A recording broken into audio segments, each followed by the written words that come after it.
जय श्री महाकाल।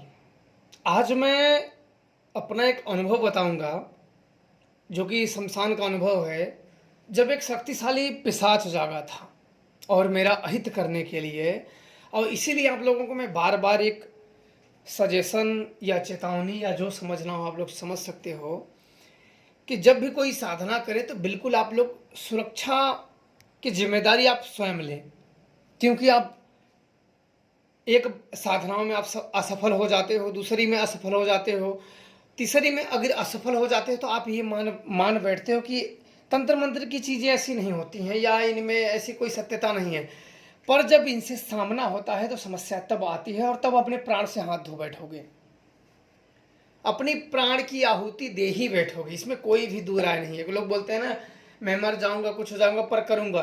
तो मरोगे तो निश्चित, उसमें कोई दो राय नहीं है, मरना तो तय है। पर ये एक आत्महत्या हो जाती है। इसीलिए मैं एक अपना अनुभव आप लोगों के सामने रखने जा रहा हूं। उस समय की बात है जब मैं यमरूड़ा की सिद्धि करने के साधना के लिए गया था। यमरूड़ा एक बहुत ही शक्तिशाली शक्ति है और यमरूड़ा की जिसे सिद्धि हो जाती है वो भूत विजयी और प्रेत विजयी हो जाता है। मतलब वो उसका भूत प्रेत कुछ भी बिगाड़ नहीं सकते हैं, उल्टा उसके लिए भूत प्रेत काम करेंगे। वो होती है यमरूड़ा, वो बहुत ही शक्तिशाली होती है। वो सिंहासन, जब उसकी शमशान में साधनाएं की जाती हैं और जब वो प्रकट होती है तो सिंहासन सहित प्रकट होती है। उसके बहुत सारे सेवक हैं और बहुत सारी सेविकाएं हैं। जब शमशान में उसका आगमन होता है तो सबसे पहले उसके गण उस शमशान को रक्त से लीपते हैं। इसके बाद उसके पहले सबसे सर्वप्रथम उसकी सेविकाएं प्रकट होती हैं। सेविकाएं प्रकट होती हैं तो सबसे पहले शमशान को लीपती हैं। फिर उसके सेवक जब प्रकट होते हैं तो वो भी इसी प्रकार की क्रियाएं करते हैं। इसके बाद यमरूड़ा का जब आगमन होता है तो ये सब सेवक और सेविकाएं दोनों साइड में खड़े हो जाते हैं। यमरूड़ा अपने कमरों में मुंडमालाएं धारण की होती हैं और गले में बच्चों की मुंडमालाएं, छोटे नवजात शिशु छोटे बच्चों की शिशु की मालाएं धारण किए रहती है और बड़ी ही क्रूर शक्ति है। और ये रक्त की बहुत लोभी है। ये शक्ति जिस किसी पे लगा दिया जाए क्षण भर में इसका विनाश कर देती है। पर सिद्ध होने के बाद अगर इसकी सिद्धि हो जाए तब आप ये सर्व कार्य सिद्धि के श्रेणी में से रखा गया है। ये मंत्र जो होता है यमरूड़ा का, यमरूड़ा की सिद्धि सर्व कार्य सिद्धि में रखा गया है। पर नए लोग इसे सिद्ध नहीं कर सकते हैं। लालच अपने जगह पे है, सिद्धियां प्राप्त करना अपनी जगह पे है, पर नियम और स्टेप बाय स्टेप आपको बढ़ना होता है। कुछ लोग इसे लेवल मानते हैं अपने अपने तरीके से, तो उस तरीके से बढ़ना होता है, तब आप इनकी सिद्धियां कर सकते हो। अब मैं यही सिद्धियां करने के लिए गया था, यमरूड़ा की सिद्धि करने के लिए, भूत विजयी और प्रेत विजयी होने के लिए। मैंने सोचा चलो अच्छा करते हैं। तो उसमें मांस का, शराब का या अन्य चीज़ों का, क्योंकि अवघड़ी सिद्धि थी, तांत्रिक महातांत्रिक सिद्धि थी, तो उसके विधान भी उसी प्रकार के थे। तो मैं सब सारा सामान इकट्ठा करके अब गया। अब जाने के बाद मैंने सुरक्षा मंत्र पढ़े, वहाँ पढ़ के और एक घेरा लगाए और अपने पैर में, दोनों पैरों में, गले में, दोनों हाथों में सुरक्षा कवच निर्माण किए। सुरक्षा कवच निर्माण होते हैं या तो शमशान में आंत जो अतड़ियाँ होती हैं, या मुर्गे की ले लो या अन्य चीज़ की, हाई मंत्रों में इन अतड़ियों की सुरक्षा तैयार होते हैं। और इनका तैयार ना हो तो जो मुर्दे की बांध के आप ले जाते हो, नहीं वो टिकठी पे बोलते हैं, जो राम नाम सत्य है, चार लोग कंधे पे लेके जाते हैं, तो बांधे नहीं होते, जो जिस सूत से, जिस रस्सी से मुर्दे को बांधा जाता है, उस रस्सी का अघोर सुरक्षा कवच बनता है। ध्यान रखना, ऐसे कोई अगर साधना कराए तो सावधान हो जाना, सिद्धियां नहीं मिलेगी, आगे प्रेत जागेंगे नहीं। और अगर जिस दिन जाग गए तो समझो उस दिन आपका जीवन का अंत है। ध्यान रखना, या तो आप अपनी साधनाओं के चक्कर में अपने परिवार वालों को नष्ट कर दोगे, क्योंकि आपके पीछे पड़ जाएंगे। अब मैंने सारे क्रियाओं को संपूर्ण किया। अब मैंने स्थानीय देवताओं का पूजन किया, उनको भोग दिया, अन्य शक्तियों का भोग दिया, गुरु पूजन किया, गुरु नमन किया, अघड़ देवता पूजन किया, उनको भोग दिया, अलख मैंने जलाई, अलख को नमन किया, अलख को भोग दिया, और सारी क्रियाएं मैंने स्टेप बाय स्टेप पूर्ण करके अस्थि माला जो थी उसको मैंने अपने गले में धारण कर लिया। अब गले में धारण करके मैं मंत्र जपना आरंभ कर दिया। जब आरंभ कर दिया तो मुझे एक ही दिन में 4 चरण करने थे। अलग अलग घड़ी के और अलग अलग समय के एक चरण में पूर्ण हो जाता है, तो मुझे उतने समय में 4 चरण पूरे करने थे। अब मैं एक चरण भी नहीं पूरा, क्योंकि ये साधना होती है 12 बजे रात से तो शुरू ही होती है, और उस शमशान में कोई आपके अलावा अन्य कोई व्यक्ति ना हो। ऐसा नहीं कि अपने साथ 1-2 व्यक्ति को लेके जाओ, कैमरा पकड़े रहे हैं और दिखाने के लिए बाबा जी कर रहे हैं, ऐसा कुछ नहीं है। आपको अकेले जाना होता है और 12 बजे रात से क्रियाएं शुरू होती हैं। और 12 बजे रात से जब मैंने सारी चीज़ों को कर दिया, तो वैसे भी जब प्रत्यक्ष शूल विद्या मैंने चला दिया तो सारे प्रेत जाग गए। प्रत्यक्ष शूल विद्या ऐसी होती है कि जितने भी प्रेत आत्माएं या अन्य प्रकार की आत्माएं होती है, जितना इस मंत्र के जद में आते हैं उतने को ये जगा देता है, और फिर आप भोग और बड़ी आसानी से व्यक्ति सिद्ध कर सकता है। और मैंने प्रत्यक्ष शूल चला दिए, जो कि मेरे गुरुदेव का सिखाया हुआ था। अब चलाएं, और जिसकी मुझे उम्मीद नहीं थी और वो अब हो गया। उस समय पे उस शमशान में एक बहुत ही शक्तिशाली पिशाच आया था। आपको मैं बता दूं कि पिशाच इतने शक्तिशाली होते हैं कि ये जल्दी किसी भी मंत्र के पकड़ में नहीं आते हैं। और ये प्रत्यक्ष शूल विद्या की जद में पिशाच भी आ गया था। बहुत कम ही ऐसे होता है कि ये पिशाच या बेताल या अन्य शक्तियां इस प्रत्यक्ष शूल की जद में आए हों, और उस समय आ गए। और मेरा अनुभव उस समय नया था, क्योंकि कभी इस प्रत्यक्ष शूल की जद में उस समय, बाद में तो बहुत आए, लेकिन उस समय में मेरे लिए वो बिल्कुल नया था। उस समय में उस जद में पिशाच नहीं आए थे। और पिशाच का ताकत मेरे गुरुदेव बताए थे कि एक पिशाच 1000 तांत्रिकों पे भारी होता है। अगर सही प्रकार की सिद्धियां ना हो तो पिशाच का कुछ भी नहीं कर सकते हो, पिशाच उसी दिन मार देगा। ये हुआ कि जब करने के लिए बैठ गए, अब जपने लगे, तब तक एक महाप्रेत था। महाप्रेत का स्वर मेरे कानों में गूंजा, पिशाच जाग गया, पिशाच जाग गया, पिशाच जाग गया। 3 बार उसने, महाप्रेत ने 3 बार उसने नाम कहे, और करके वो चला गया, भर्र देना कर आवाज करते हुए गया। अब मेरे मन में तो एक शक बैठ गया। उसने जब कान में बोल दिया तो आधा ध्यान तो मेरा मंत्र पे और आधा ध्यान उस महाप्रेत की बातों पे कि पिशाच जाग गया, पिशाच जाग गया। कहीं मैं अपने मन में विचारने लगा, सोचने लगा कि इस मंत्र के जद में कहीं पिशाच तो नहीं आ गया। अगर पिशाच आ गया तो समझो मैंने एक मुसीबत मोल ले ली। मोल का मतलब कि मुसीबत जा रही है और मैंने उसे मोल खरीद लिया। अब तो ये बहुत है, ये तो होने नहीं देगा, और सारी पूजाओं को खंडित करने का बहुत बुरा प्रयास करेगा। और पिशाच इस शमशान में वास करने वाले बड़े ही प्रबल शक्ति होती है। ये पिशाच बहुत ही प्रबल शक्ति होती है और बहुत ही शक्तिशाली और उन्मुक्त शक्ति है। एक बार जिस काम को करने की ठान लेते हैं तो शायद ही उनके हाथों से वो काम छूटे।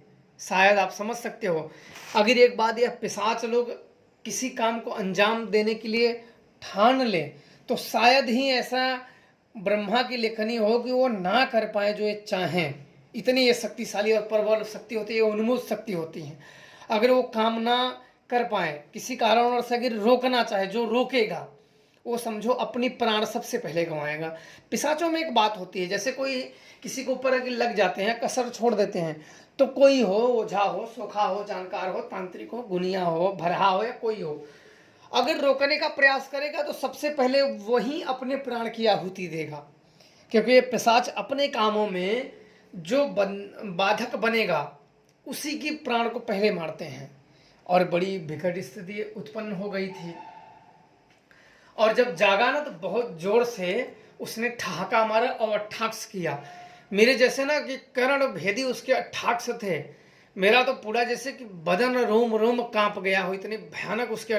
मेरा ध्यान तो मंत्र पे केंद्रित था, और अचानक मुझसे अट्ठाक से पूरे शमशान में, जैसे पूरे शमशान कांप गया हो। मेरी अलख जैसे प्राण बचा के छुपने लगी मेरे पास, आग बुझने की नौबत आ गई कि उसके अट्ठाक इतना प्रबल थे कि अब क्या बताएं। कि अगर व्यक्ति ना भूत प्रेतों को मानता हो, ऐसे अट्ठाक्षों को सुन ले, तो या तो हार्ट अटैक हो जाएगा या तो वहीं अपना दम तोड़ देगा, क्योंकि वो व्यक्ति सही और गलत के अंतर में तुरंत नहीं कर पाएगा, और उसका हार्ट फेल हो जाएगा, दिमाग उसका हैंग हो जाएगा और मर जाएगा व्यक्ति।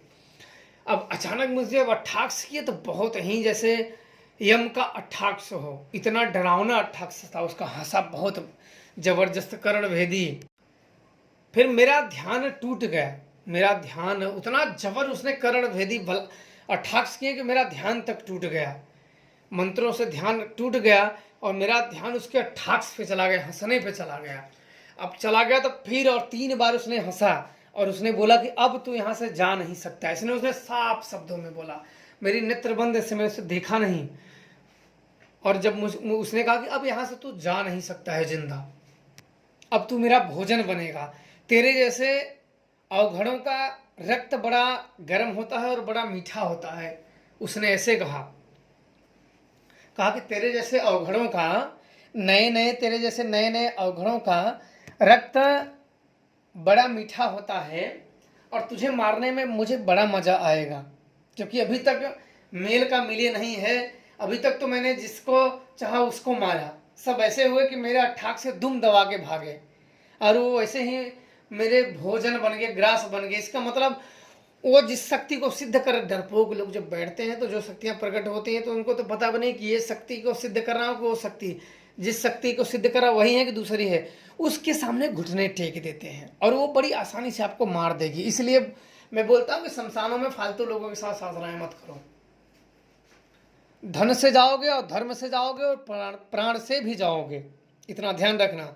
अघोरी कहना अब आसान होता है, पर अघोर क्रियाएं करना, अघोरी बनना, अवघड़ बनना बहुत ही मुश्किल होता है। अवघड़ी जीवन सदैव खतरों से भरा होता है और घिरा होता है। अब तब मेरा ध्यान पूरी तरीके से टूट गया। तो मैं धीरे से आंख खोला तो कम से कम 30 फीट की दूरी पे एक काला सा, उसका मुझे बराबर तो दिख नहीं रहा था, पर एक बिल्कुल धुआं के आकार सा लगभग 70 फीट का व्यक्ति खड़ा होगा मेरे सामने, और मुझे उसके हाथ अलग और सिर अलग, पैर अलग दिख रहे थे, लेकिन मुझे उसको पहचान नहीं आ रहे थे। इतना भारी भरकम काया कि मुझे अगर सिर पे व्यक्ति टोपी पहन ले और ऊपर अगर देखे तो उसकी टोपी गिर जाए, और समझो कि साक्षात्कार यम से सामना हो गया हो। जिसने यमराज को ना देखे हो, ऐसे पिशाचों को देख ले तो मर जाए। तो आज मैंने सोचा कि आज तो जिंदगी गई, ये तो बड़ा बेकार, ऐसी शक्ति को तो मैंने देखा नहीं था, और ये मेरी सिद्ध कोई ही शक्ति नहीं है, ये उन्मूल शक्ति है। मेरे गुरुदेव ने कहे थे कि पिशाच ऐसे होता है कि जल्द ही मंत्रों के बंधन में नहीं आता है, और प्रबल शक्ति अगर उसी खड़ी होगी तभी तो आपका जान बच सकता है, अन्यथा पिशाचों से आपका कोई नहीं बचा सकता है। पिशाच को जितनी शक्ति लगाओगे उतना ही वो प्रबल होता चला जाएगा, और या तो आपको वही कीलना पड़े। एक तो मैं घेरे में था, और उसे अगर कील दूंगा तो वो सदा सदा के लिए उस शमशान में कील हो जाएगा और वही वास करेगा। और मेरे लिए कीलने का जो सामान था, जो वली थे, जो भेड़े लगने थे, बकरे लगने थे, और जो अन्य पूजा सामग्री थी मेरे पास था नहीं, और मैं व्यवस्था में क्या करूं। और वो बोला कि अब तू, उसने फिर हंसा और एक हाथ पे ताली मार के और फिर अपने जांग पे ताली ठोका, बोला कि और तुझे कुछ दिखाना है। मैंने बोला हाँ, और इसके बाद मैंने सुजान के ध्यान किए तो हंसा तुरंत, बोला सुजान मेरा कुछ नहीं कर सकता है। उसने ऐसे साफ साफ कहे, तो अभी सुजान को बुलाने की कोशिश कर रहा है ना, मेरा कुछ नहीं कर सकता है। वो सुजान आएगा लेकिन मेरा कुछ नहीं करेगा, मैं बुला के तू देख ले। तो पहले ही बता दिया, मैं मंत्र उसका पढ़ने ही वाला था, उसको आवाहन विद्या, जो आवाहन विद्या थी, आवाहन मंत्र थे, उस मंत्र को जागृत करने, क्योंकि आवाहन मंत्र जब जागृत होते हैं तो शक्तियां प्रकट हो जाती हैं। और वो आवाहन करने की ही मैं मुद्रा में ही बना ही रहा था, तब तक वो बोल दिया। अब मैं बड़ी विकट स्थिति में बच गया। अन्य मंत्र थे, समान नहीं थे बुलाने के लिए, और तब मैंने सोचा कि अब प्राण देवी महाकाली ही बचा सकती हैं। मेरे गुरुदेव ने बताए थे कुछ क्रियाएं, और इसके बाद मैंने तुरंत खड़ा हुए और पूरा शांत की मुद्रा बनाए, पूरा शांत से मुद्रा बना के दोनों हाथ अपने सीने के आगे नीचे के साइड कर लिए, और पूरा बिना भय के और बिना डर के। मेरे गुरुदेव ने कहे थे कि प्राण जाए पर भय ना हो, और घड़ों की एक निशानी होती, प्राण जाए पर भय ना हो शमशान में। मैंने आंख बंद कर दी और 5 मिनट के लिए मैं भूल गया कि मैं पिशाच के सामने खड़ा हूं, अपने साक्षात्कार यम के सामने खड़ा हूं, अपनी मृत्यु का वरण करने वाला हूं। मेरे उसने साफ बोल दिया था कि तेरे लिए कल का सूर्य नसीब नहीं है, उसने साफ शब्दों में मुझे कह दिए थे। बोला कि आज तक मैंने लाखों अघोरियों के प्राण हरे हैं और आज तक मुझे कोई रोक नहीं पाया है। तो मुझे एक संतोष मेरे मन में था कि अब के अघोरियों को जो देखा कि अब के तो सिर्फ नाम के अघोरी हैं, इनको तो धन का लोभ है और इसीलिए अपने प्राण गंवाते हैं। इनसे सामना हो जाता है, धन की लोभियों की जब इनसे सामना हो जाता है तो अपने और अपने शिष्य दोनों का ही प्राण गंवा देते हैं। भगवान करे कि कभी इनसे ऐसे शक्तियों का सामना न हो और ये अपने जीते खाते पड़े रहे आराम से। और इसके बाद मैंने दोनों हाथ आगे किए और देवी काली पे, शमशान काली पे पूरी तरीके से ध्यान केंद्रित कर दिए। जैसे मैंने देवी के दर्शन किए थे, मुझे शमशान में जैसे उन्होंने दर्शन दिए थे वैसे मैंने उन पे दर्शन किए और उसी पे मैंने ध्यान पूरे केंद्रित कर दिए और मैंने आवाहन विद्याओं का जाप करने लगा। 5 मिनट जाप करने के बाद मैंने देवी से प्रार्थना की कि देवी प्राण सुरक्षा करो। और इसके बाद 15 मिनट तक उसके अट्ठाक्ष थे ना, वो शांत हो गया था। जो हंस रहा था बहुत तेज थे, उसकी हंसी ना बहुत शांत हो गई। अब शांत होने के बाद ऐसा लगा कि पूरा शमशान में जैसे कोई गरज रहा हो। मैं आँख तो खोला नहीं था, लेकिन हुम की आवाज पूरे आने लगी थी। और वो पिशाच जो था, पिशाच वो भी शांत हो गया था। और मेरा मंत्र आवाहन विद्या जपते ऐसा लगा मुझे कि एक रोशनी आकाश को चीरते हुए, उस समय मुझे ऐसा लगा कि अभी तो मैं आकाश तक, लेकिन उस समय की जो दृष्टि थी वो अलग ही हो गई थी। मैं आप लोगों को बता नहीं सकता हूं, मैं बताना भी चाहूं तो मैं अपने शब्दों से वो बात प्रकट नहीं कर सकता हूं। जैसे आकाश को चीरता हुआ बहुत ही अरबों खरबों वोल्टेज बिजली गिरी हो वहीं पे, और गिरी हो और उस पिशाच को मुंह के बल गिरा के और दोनों हाथ और पैर बांध दिए हों, मुंह के बल गिरा हो पिशाच वो। और गिरने के बाद मैंने उस शक्ति को देखा नहीं, और अगले ही पल सब शांत हो गया। सब शमशान पूरा अंधेरा पसर गया, बिजली कौंधी। मुझे वो पिशाच भी दिखा, लेकिन वो काला ही मुझे दिखा। उसका नैन नक्ष मुझे उसकी काया पर दिखी, लेकिन बिल्कुल जैसे कि कोई आग लगा दो, बिल्कुल काला धुआं उड़ता, उस प्रकार से मुझे दिखे। और उसी में से रोशनी उसकी दोनों आंखों में से जैसे एक एक झुग्गा की उसकी या तो आंखें हो, ऐसा दिख रहा था। उसमें से हल्की हल्की रोशनी निकल रही थी, हल्की हल्की वाइट कलर की। और मुंह में ना उसके आग, उसके मुंह में ही आग थे, बाहर तो नहीं निकल रहे थे, पर मुंह में ही आग थे। पर अगले ही पल वो मुंह के बल गिरा था। और तब जब शांत हो गया तो मैंने बोला, अरे ये तो कैसे गिर गया। फिर मैंने माता को धन्यवाद दिए, वो तो खत्म, वो तो चली गई थी, पर उन्हें धन्यवाद दिए प्राण सुरक्षा के लिए। और मैंने सोचा कि अब इसने ये कैसे हो गया। तब बोला कि मुझे माफ कर दो, मुझे छोड़ दो। मैंने बोला, अरे इसे छोड़ दूंगा तो फिर समस्या पैदा कर देगा। मैंने बोला, नहीं छोड़ूंगा अब तुझे। अब मैंने भी थोड़ा सा हिम्मत बनाया, मिला तुझे अब यहीं कील दूंगा। अब बंध गया तो मैं अब कील विद्या ब्रह्म कील मंत्र का मैं प्रयोग कर दूंगा, इसे यहीं बंधन में कर दूंगा और इसे अन्य द्वारा कील दूंगा। मैंने कहा अब तुम्हें कील दूंगा सदा के लिए, इसी शमशान में तुम सड़ जाओगे, पर यहाँ से तुम आजाद नहीं होगे। बोला, नहीं, मैं तुम्हारा काम करूंगा। तो मैंने सोचा, अच्छा मेरा काम करेगा, चलो अच्छा। बोला कि तू मुझे वचन दे। वचन दे कि सदैव तू मेरा गुलाम रहेगा। मुझे अन्य प्रकार के, क्योंकि ये 3-4 वचन जो लिए जाते हैं ना, इसमें वो बधा देते हैं। सदैव तू मेरा गुलाम बन के रहेगा, मेरी आज्ञाओं का, मैंने एक ही वचन मांगे और एक ही वचन में अपने सारे शब्द बोल दिए। सदैव तू मेरा गुलाम रहेगा और मेरी हर आज्ञा का पालन करेगा, मेरी आज्ञा का अवहेलना नहीं करेगा। उसने 3 बार एक शब्द बोले थे और एक मंत्र मुझे दिए थे कि जब भी तुम बुलाओगे मैं आऊँगा, हाजिर हो जाऊँगा और काम करूँगा। और मैंने आज तक, कितनी भी मुसीबत हो, मैंने आज तक नहीं बुलाया कि भैया ये वचन दिए और फिर मैंने एक माता काली के बंधन काट मंत्रों का मैंने प्रयोग किया और ज़मीन पे चाकू मारी, उसका बंधन खुल गया और उसने प्रणाम किया और उसने कुछ तारीफ़ें की कि बहुत देखे पर तुम्हारे जैसे नहीं देखे, तो तुम बहुत अलग भाषाओं में किया। उसने बहुत बातें बताई मुझे, कुछ ज्ञान दिए, कुछ और अलग प्रकार के पिशाचों से और अन्य शक्तियों से संपर्क साधने का मार्ग बताया। और पर आज तक मैंने उस मंत्रों का, उस विधानों का मैंने प्रयोग नहीं किया। मेरा ये मानना है कि भाई पिशाचों से जितना दूर रहो उतना ठीक है। क्या जरूर है इनके नज़दीक जाना, हम इंसान का वैसे भी पेट भर ही रहा है। हम ज़्यादा शक्तियाँ चलाएंगे तो उनसे किसी दूसरे का अहित ही करेंगे, बड़ी शक्तियाँ जगाएंगे तो सर्वप्रथम अपने शत्रुओं का सर्वनाश कर देंगे, उनका संहार कर देंगे। फिर किसका संहार करेंगे? फिर तो हम अपने पास फिर छोटे मोटे कितने का हम बलि चढ़ा देंगे, कितनों को परिवार में आग लगा देंगे, कितनी माताओं के कोख उजाड़ देंगे।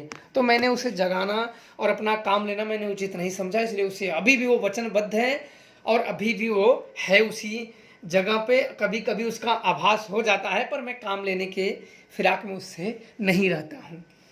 तो इसलिए आप लोग कभी भी साधनाएं करिए तो बिल्कुल आप लोग अपने नेक नीति से करिए, अच्छे तरीके से करिए और खुश रहिए, प्रसन्न रहिए। जय श्री महाकाल।